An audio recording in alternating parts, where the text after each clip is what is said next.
इस बड़ी खबर पर लगातार नजर हमारी बनी हुई है रविंद्र, क्योंकि हमें बता रहे हैं कि कैबिनेट की एक बैठक चल रही है और रविंद्र उस बैठक में इस फैसले की जानकारी कहीं ना कहीं पहुंच गई होगी और इस पर भी ये चर्चा होना लाजमी की बात है।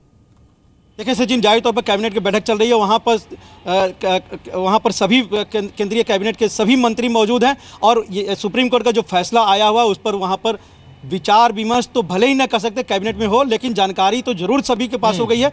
अब फैसला उमा भारती के बारे में क्या होगा, एक बार हम बात कर लेते हैं। बीजेपी के राष्ट्रीय प्रवक्ता हैं विजय सोनकर शास्त्री जी। शास्त्री जी, आपको लगता है ये 12-13 लोग ने आपराधिक साजिश रची थी ढांचा गिराने में? देखिए, हम लोग सुप्रीम कोर्ट का सम्मान करते हैं। अब उनका जो फैसला आया है, इस फैसले पर अभी विचार होगा, चर्चा होगी, उसको अभी पढ़ा जाएगा। अभी तो वो देखा भी नहीं गया है, लेकिन जहाँ तक हमारा विचार है, जो मैंने देखा है, लंबे समय से हम इन लोगों के साथ काम करें और ख़ास तौर से बाबरी मस्जिद जो विध्वंस था उस केस के तहत भी हमने बहुत सारे अध्ययन किए हैं और अनुभव भी किए हैं। मुझे कहीं से भी नहीं लगता है कि ये जो लोग हैं ये कहीं से उसमें दोषी हैं कि कंस्पिरेसी या किसी चीज़ का।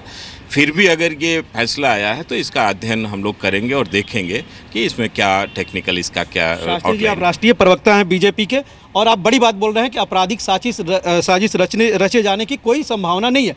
अब रही बात, दूसरी बात, जो फैसला आया है सुप्रीम कोर्ट का आज, क्या उमा भारती केंद्रीय कैबिनेट के मंत्री और राज्यपाल हैं कल्याण सिंह, दोनों का नाम है, नैतिकता के आधार पर इस्तीफा दे देना चाहिए?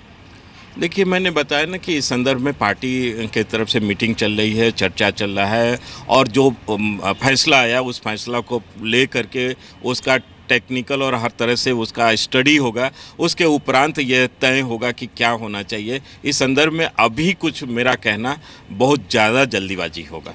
शुक्रिया। यानी बीजेपी कहना है, बीजेपी के राष्ट्रीय प्रवक्ता कहना है, बड़ी बात इन्होंने कहा, राष्ट्रीय प्रवक्ता है, इन्होंने कहा है कि आपराधिक साजिश रचे जाने की संभावना नहीं है, साजिश रचे जाने की संभावना नहीं है, दो बार बोला उन्होंने। सचिन जी रविंद्र, महेश, इसी को अगर देखा जाए 120B और बीजेपी का जो रिएक्शन आ रहा है वो भी आपराधिक साजिश के ऊपर ही आ रहा है। आज इसको लेकर के जब कोर्ट में बात हो रही थी तो कैसे आधार ये बनाया गया, एक बार फिर से ये जानना चाहेंगे। देखिए, कोर्ट ने कोई अलग से कोई 120B नहीं बोला है। कोर्ट ने किसी एक्यूज का नाम नहीं बोला है सिवाय कल्याण सिंह के, क्योंकि कल्याण सिंह इस मामले में राज्यपाल हैं। उसके लिए कोर्ट ने क्लियर किया है कि उन पे मामला अभी नहीं चलेगा जब तक इस पद पे हैं। ये इशू ये नहीं था कि 120B हटा है, बना है। इशू ये था कि जो लखनऊ की कोर्ट है, लखनऊ की कोर्ट का गठन किया गया था, उसमें तकनीकी खामी थी उस प्रक्रिया में, और वो जो है मामला लालकृष्ण आडवाणी और बीजेपी के जो बाकी नेता हैं उनका जो मामला लखनऊ की कोर्ट में था उसमें धारा 120B भी शामिल थी और 120B बीजेपी के लिए बड़ी गंभीर मानी जा रही थी, क्योंकि 120B के तहत ये आरोप था कि जो विध्वंस किया गया है बाबरी मस्जिद का, उसकी साजिश में ये लोग शामिल हैं। इसलिए 120B इस पे लगी थी और बीजेपी नहीं चाहती, ये लीडर नहीं चाहते कि ये बात जो है स्वीकारी जाए या कही जाए कि किसी बीजेपी के नेता ने किसी धार्मिक स्थल को गिराने के लिए कोई साजिश रची। तो सुप्रीम कोर्ट में जो CBI आई थी वो इस फैसले के खिलाफ आई थी कि जो इलाहाबाद हाई कोर्ट ने फैसला दिया कि लखनऊ की कोर्ट में जो CBI ने